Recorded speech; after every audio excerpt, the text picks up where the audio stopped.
Dipole. तो मैं क्या करता हूँ, ए और बी 2 पॉइंट लेता हूँ, यहाँ लिखता हूँ माइनस क्यू, यहाँ लिखता हूँ मैं प्लस क्यू, और सेंटर का पॉइंट आता है मेरे पास ओ। तो इसकी सीध में मेरे पास पी पॉइंट यहाँ पे लेता हूँ। अब क्योंकि मुझे पी पॉइंट पे इलेक्ट्रिकल इंटेंसिटी निकालनी है, तो जिधर भी मुझे इलेक्ट्रिकल इंटेंसिटी निकालनी होती है मैं वहाँ पे +1 चार्ज रखता हूँ। और क्योंकि नेट इलेक्ट्रिकल इंटेंसिटी निकालनी है ड्यू टू डाइपोल, तो पहले मैं माइनस क्यू की वजह से इलेक्ट्रिकल इंटेंसिटी निकालूंगा प्लस पे, और फिर मैं प्लस क्यू की वजह से पी पॉइंट पे इलेक्ट्रिकल इंटेंसिटी निकालूंगा, और जो उसका नेट आएगा वो मेरी होगी net electrical intensity on equatorial line of electric dipole. अब माइनस क्यू से अगर मुझे पी पॉइंट पे इलेक्ट्रिकल इंटेंसिटी निकालनी है तो मुझे पहले इनको जोड़ना पड़ेगा, तो मेरे पास डिस्टेंस बनेगा एपी। तो क्योंकि इधर माइनस और यहाँ पर प्लस है, तो यहाँ पे डायरेक्शन इलेक्ट्रिक फील्ड इंटेंसिटी की ड्यू टू माइनस क्यू रहेगी, मान लीजिए E1 इस तरह से PA की तरफ।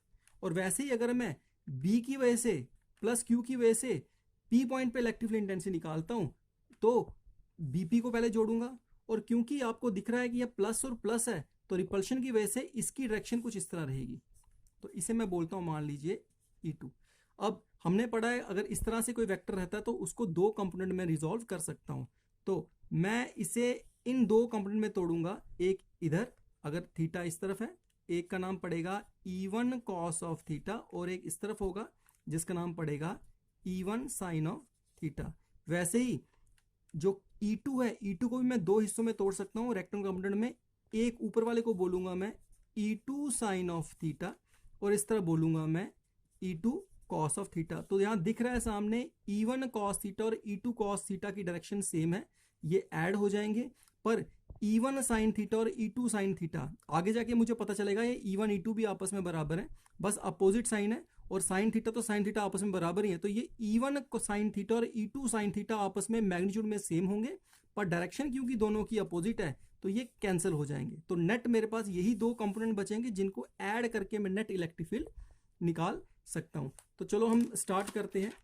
हमारा क्वेश्चन है इलेक्ट्रिक फील्ड इंटेंसिटी निकालनी है equatorial line of electric dipole. तो मैंने क्या किया, मैंने एक डाइपोल ले लिया AB, यहाँ पे माइनस क्यू, यहाँ पे प्लस क्यू, क्योंकि नेट इलेक्ट्रिक फील्ड इंटेंसिटी निकालनी है P पॉइंट के ऊपर, तो मैं पहले माइनस क्यू की वजह से P पॉइंट पे इलेक्ट्रिक फील्ड इंटेंसिटी निकालूंगा। कैसे, मैं AP को जोड़ूंगा, और क्योंकि माइनस और इधर प्लस है तो डायरेक्शन इस तरफ होगी, और लेट करो माइनस क्यू की वजह से P पॉइंट पे कितनी इलेक्ट्रिक फील्ड इंटेंसिटी है, मान लीजिए E1, तो डायरेक्शन इधर होगी।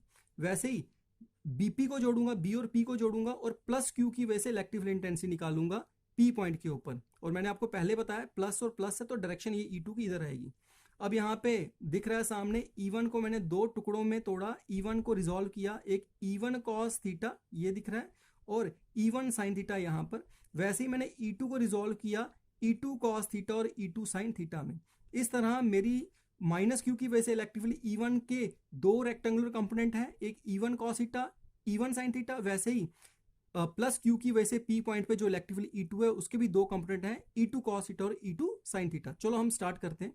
रही बात इसकी थ्योरी की, तो डेफिनेशन ही लिखनी है आपने जो इलेक्ट्रिक डाइपोल की है, कि it consist of a pair of equal and opposite charges when separated by small distance, और आगे and we have to calculate electric field intensity on equatorial line of electric dipole, ये इसकी theory बन जाती है।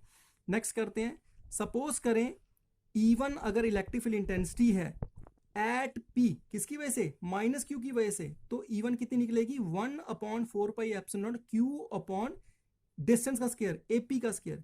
अब देखें ये ट्राइंगल है A और P, इसमें हाइपोटेन्यूज AP है, तो हाइपोटेन्यूज AP का square is equal to A square plus R square, या R square plus A square. ये कहां से सीखा आपने, पाइथागोरस थ्योरम से। तो चलो हम इसे सब्स्टिट्यूट करेंगे, 1/4πε0 Q upon R square plus A square. तो ये मेरे पास पीजीडी थ्योरम से आ जाता है, इसे मैं कहता हूं इक्वेशन नंबर 1। तो हमें पता है E1 यहाँ पे electric field intensity due to minus Q है एट P, तो E1 को मैं रिजॉल्व कर सकता हूँ 2 कंपोनेंट में, एक जिस तरफ थीटा है तो वो बनेगा E1 cos थीटा, और इसकी डायरेक्शन किया है अलोंग PR, तो E1 cos theta is along PR। Similarly E1 sin theta is along PO।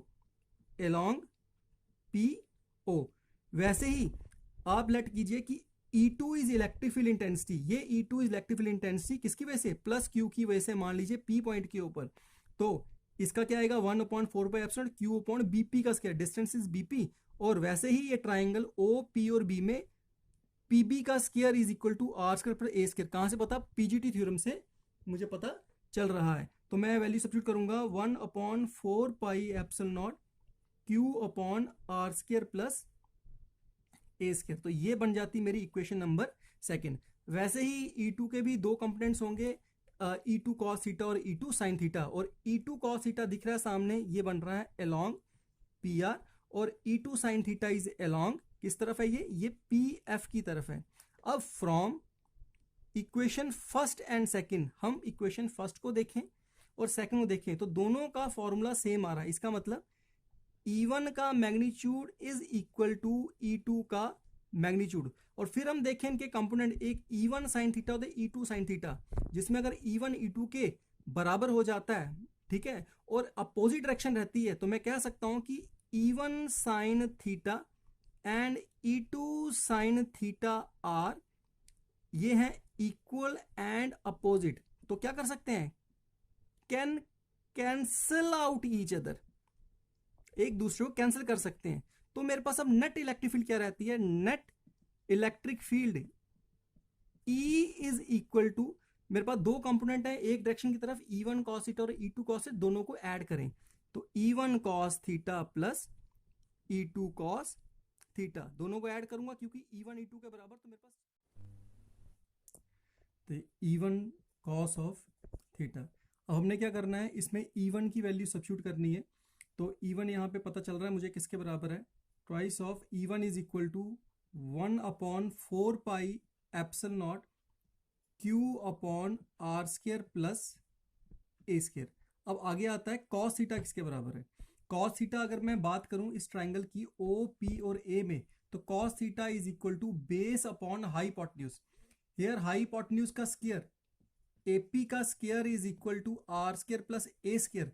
तो फिर AP हाइपोटेन्यूज किसके बराबर आएगा? वो आएगा R square plus A square का रूट।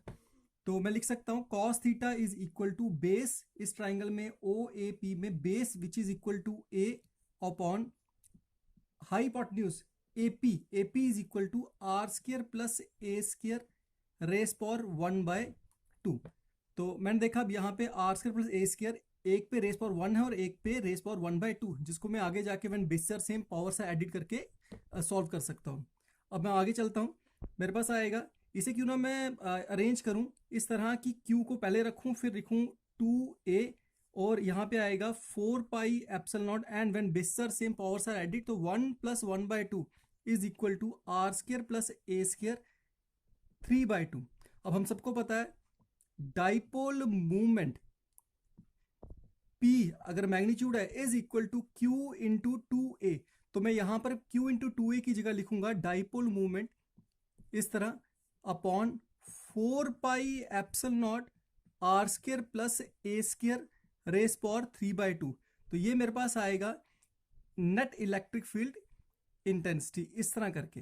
अब if dipole is short, dipole is short, उस तरह से अगर डाइपोल मेरा ए बी शॉर्ट तो मेरा 2A is less than R, मतलब 2A का डिस्टेंस R के मुकाबले बहुत छोटा अगर मैं लेता हूं तो मेरा A जो है कंपेयर टू R, मतलब A square compare to R square can be neglected, इसे मैं छोड़ सकता हूं। तो मेरे पास आएगा E net electric field is equal to, इस तरह करके लिख सकता हूं 4 पाई एप्सिलॉन नॉट, और यहां पर आएगा मेरे पास आर स्क्वायर और यहां पे 3/2, और 2 और 2 मेरा कैंसिल होगा तो मेरे पास बचेगा यहां पर सिर्फ R का क्यूब। तो ये मेरे पास इस तरह करके फॉर्मूला आ जाता है किसके लिए?